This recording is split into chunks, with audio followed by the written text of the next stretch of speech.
unfair of him to propose to his girlfriend unless he divulges the secret that he is in fact an avid golfer. So he says, honey, I want to invite you to be my wife, I want to marry you, and I want to spend the rest of my life with you, but there's one thing that's really been bothering me. She goes, well, honey, what's that? And he said, well, I am an avid golfer, and even if we get married, I plan on golfing at least 3 days a week and once on a weekend. And she says, well, honey, that's fine, because there's something really important that's been on my mind too, and I want to share with you, and it's really been bothering me, that's very important. He said, well, honey, you can tell me anything. And he says, the lady says, well, you see, I'm a hooker. And he says, honey, that's fine. All you have to do is turn your head. Sure as everything. All right. Try this tee shot one more time here. All right, so that's a pretty good tee shot to start off there.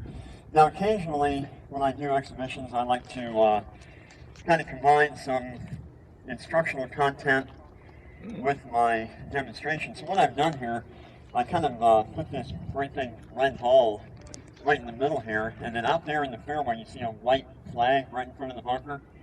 So what I'm going to try to do here is I'm going to try to share with you some thoughts on ball flight laws. Okay, so every time you hit a golf ball, the flight of that ball is kind of dictated by the physics of the swing. So what I'm going to show you here is a shot that kind of curves left to right, and we all know that this shot we call a slice or a fade. So I'm going to hit a little shot here around that red ball and try to have it curve and land right out there in front of that bunker.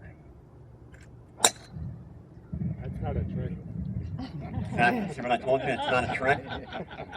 So you notice how close to that flag. In fact, that's a pretty good shot right there, right? That's only a couple inches away. And again, by understanding the physics of our golf swing, we can become very predictable and very controlled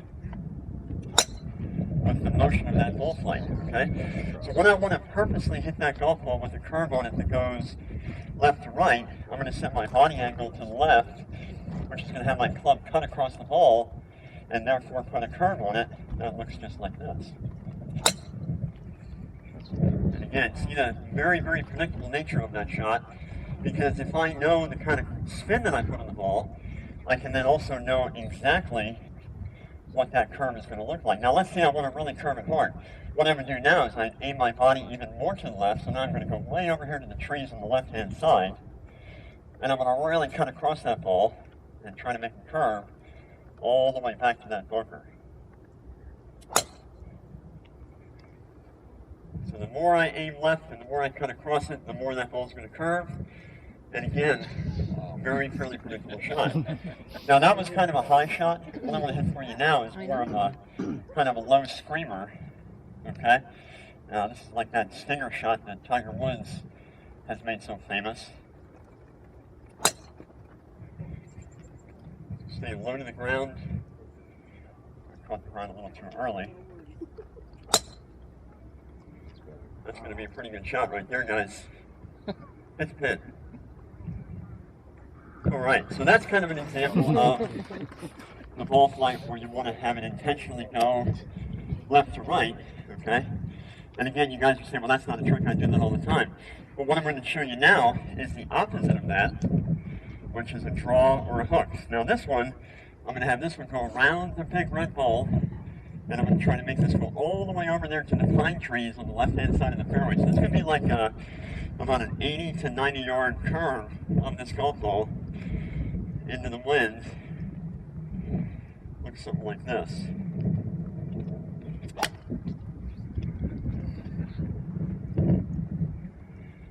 So you see that has a considerable amount of curve to it. Can you guys see that ball curving in the air? Okay. So again, all that is based on is the actual physics of the swing.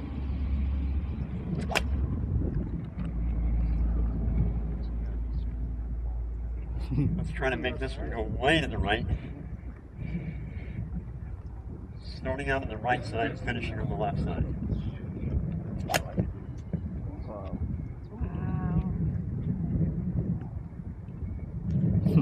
So one that started over there and had about a 100-yard hook to it. So every time I want that ball to hook harder, going to take this one really low here.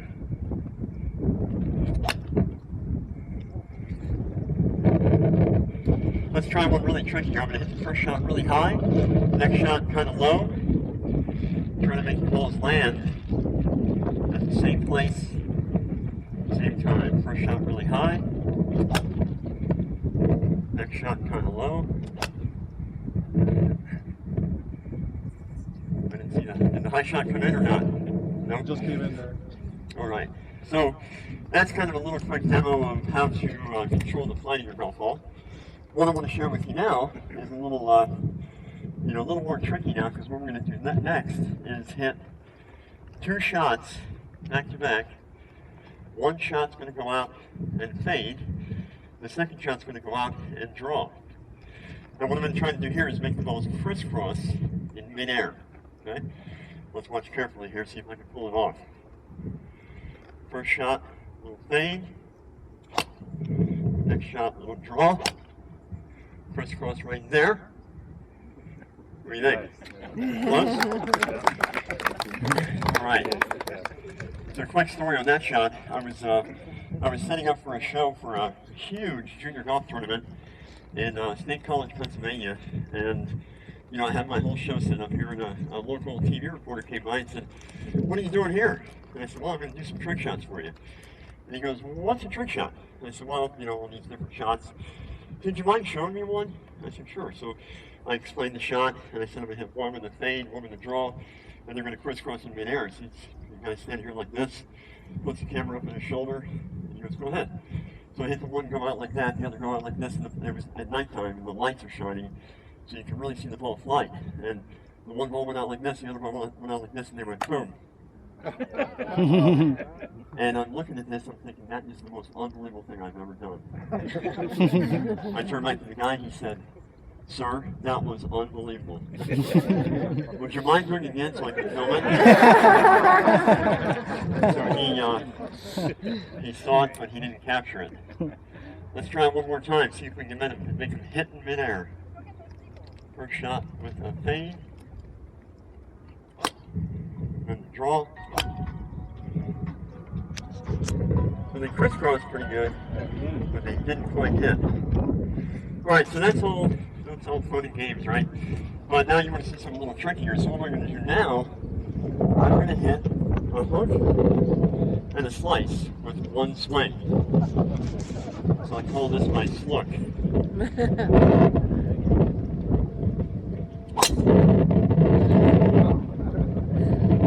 That's the slug. Now, the next shot I'm going to hit is even trickier, because this one is going to go a hook, a slice, and a straight shot with one swing. That's what Tavern Easy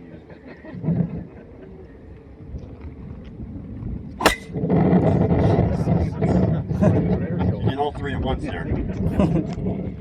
Okay. You guys are going to have a great day of golf today.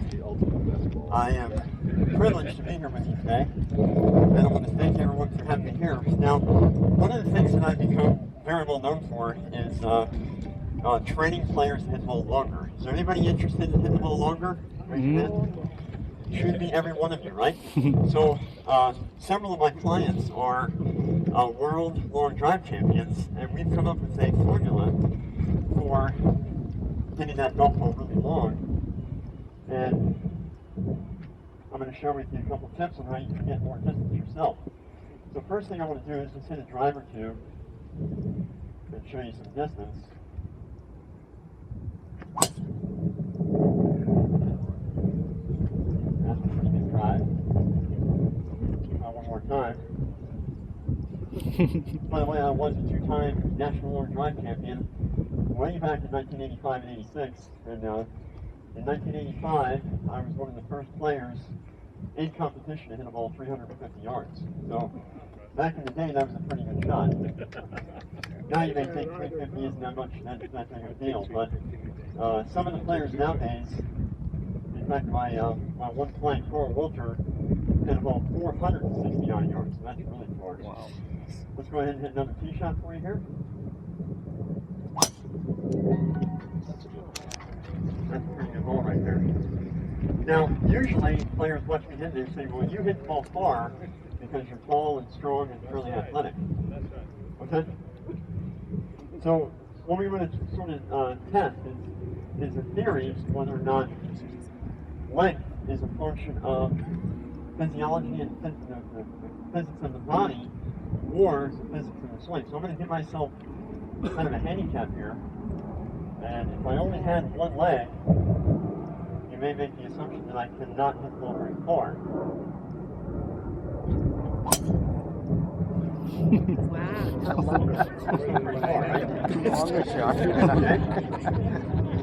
So what it turns out to be is that everything in the golf swing comes down to 4 features of the swing. Okay? So basically, when we hit a shot, we're going to turn with the body, hinge with the hands, weight shift with the turn, and release with the rotation. Okay? So body turn, wrist hinge, weight transfer, and release. So one of the things I always like to show is if even at half my size, if I have those 4 elements in order, I should be able to still generate a decent amount of force. It's still a pretty good drive, right? Even if it's half my size, I can still generate power because I can turn, I can hinge, I can make a weight transfer, and I can release. So with all 4 elements working together, we end up getting a lot of power with very, very little effort. So again, watch how far this golf ball is traveling. That's a pretty good drive, right? Okay. So, get down it. One of the things that people assume, they look at the newer technology and they say, well, longer shaft, larger head. The reason you hit it so far is because of your technology is so much better. Well, a couple things to share to test that theory. So here's actually the driver I used in 1985 to win the National Long Drive Championship. So obviously, the head of the club is much smaller, the shaft is much shorter, and the technology is nowhere near what today's technology is. So with this one, what I want to show you here is that even with older technology, if we get that swing dialed in, we still hit a pretty good ball. A little different sound, but still goes pretty far. And then everyone always says, yeah, but it's got to be the shaft. It's got to be that shaft that you have. You got some kind of special shaft, double X or something like that. So I always say, well, this shaft here, this one here, this shaft here is not very stiff. But if I keep my swing smooth and find my rhythm, okay, that's still pretty good, right? Everybody says, yeah, but it must be because of the length of the shaft. The length of the shaft. Okay?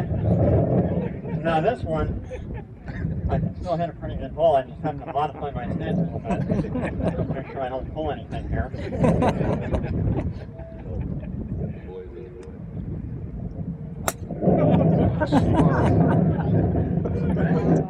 Let's try another one with that one. So even with the shorter shaft, we can still hit a pretty good ball. Now, speaking of technology, this is something I want to share with you here. Obviously, this is a left-handed driver, and this club here is so amazing. It can actually hit a shot 2 different ways. So one, I can use it to hit my lob shot. So if I want to hit right here in the ladies' tee here, I just use it like this and play my lob shot. Okay. That's a pretty good shot. I can also turn it around like this and use it to hit my 300-yard drive. Okay. Pretty amazing club here. Try this one again here. That's my lob shot. Okay. And then of course, talking about the size of the sweet spot. With my hammer club here, I have a very small sweet spot, and I have to really be precise with my swing in order to make good solid contact.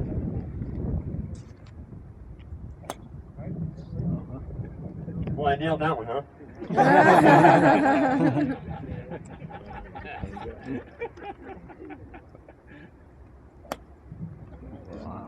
Draw. And of course, if you really want to hit the ball long, you got to pull out the big stick here.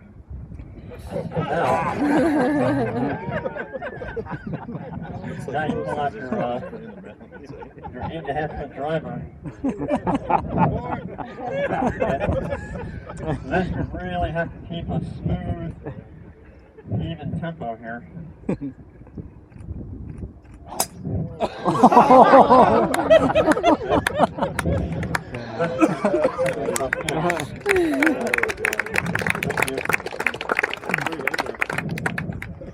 So, how many of you here are frequent watchers of the Golf Channel? Anybody watch the Golf Channel a lot? So if you watch the Golf Channel, you probably heard the term swing plane. The plane of the swing. So what the plane of the swing is all about is the relationship between the shaft angle and your body. So if you can maintain the plane, in theory, you should be able to hit a pretty good shot no matter where the ball is. Okay? So even if your ball is a little higher than what is normal, if you maintain the plane of your swing, still hit a pretty good shot. Okay? Now, as the ball becomes higher and higher, this shot does become a little more challenging. Okay? Now, is anybody in here a pretty good golfer, say like a 12 handicap or less? You are here? No. No? I hurt my shoulder. Okay. Anybody at 12 handicap or less? Raise your hand. No one? Somebody is here. All right, come on up here a second. Yeah, take his wallet. That's a good idea. Good. How are you, sir? Good. Good. Witter? What's your name? John. All right, John. I'm going to have you come over here for a second. In front of everybody. And you can take a couple practice swings. What is your handicap, by the way? 12 handicap? Okay. Just make a practice swing or two here. You want me to hit that? Yeah, absolutely. Forward, too. So John's a 12 handicap. Okay, so it's obvious he must have a fantastic short game.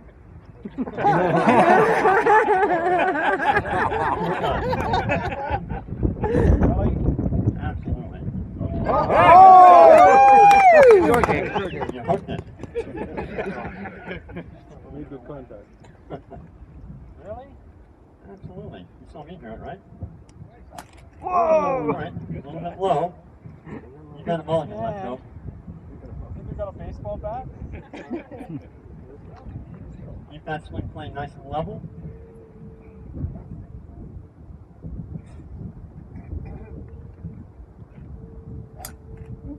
All right, so John's going to hit it back. All right, so again, when that golf ball is in a fairly unusual position, this is going to be a little trickier here, especially with a windy day. So we get that golf ball inside the balloon.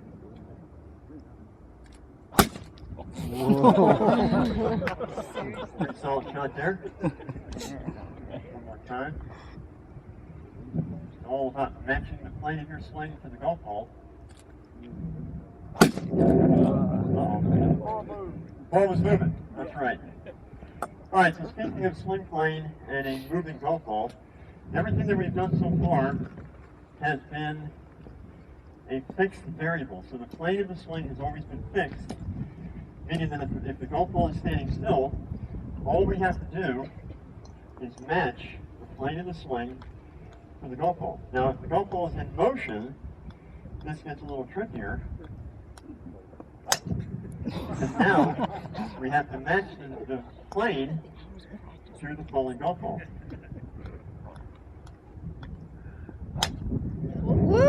Okay? So with the golf ball moving, this gets a lot trickier. A little trickier shot here. Whoa! I like the reaction time there. So, go ahead and make that just a bit trickier still. If you had to combine golf and hacky sack, your shot may look something like this.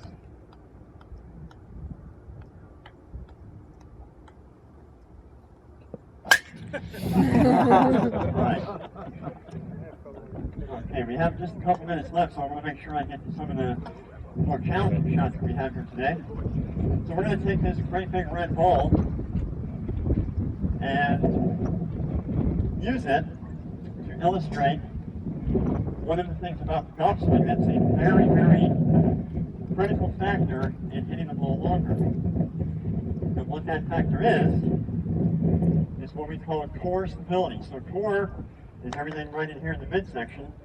So what we're going to do here, we're going to get up into a balanced position here. And we're going to try to make contact with this golf ball right here.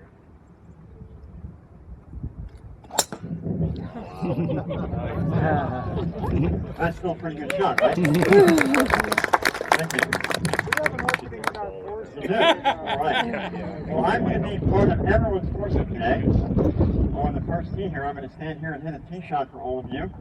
And we're going to try to help raise some additional funds for the charity. And we're also going to try to get you out there to where you have a nice, easy second shot on this par 5. So now this shot here is a little trickier because now, in addition to okay. Now there's a couple things you want to make sure you have before you even try this shot. Okay? One, yeah, exactly. You want to make sure you have a good, strong, stable core. You want to make sure you have good balance, and of course, make sure you have that healthcare plan paid in full, especially with the Obamacare plan coming into place here. But we'll see if we can hit a good drive from a very awkward, unusual stance here. Wow. Okay. Not bad, right? So what do you see we make that shot really challenging? Now we'll add to the challenge, and of course also add to the danger. So now what we're going to do is take that wedge and take the golf ball and get it up into that starting position like this. And then from here, this is where it gets a little tricky. I'm going to toss the golf ball up in the air and hit it on the way down before I fall to the ground.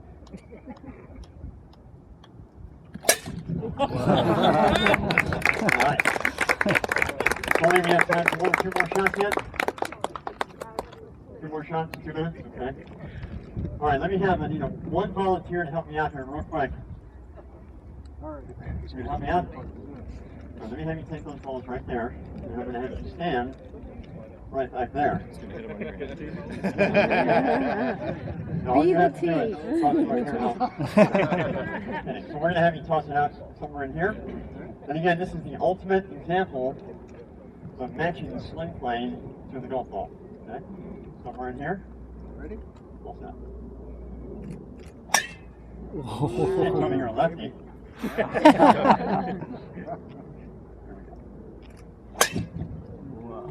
Jeez. That should be pretty tough here.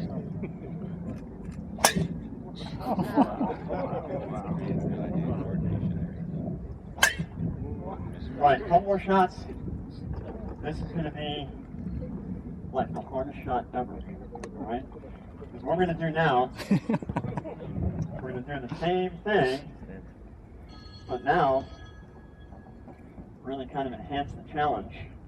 Alright, right?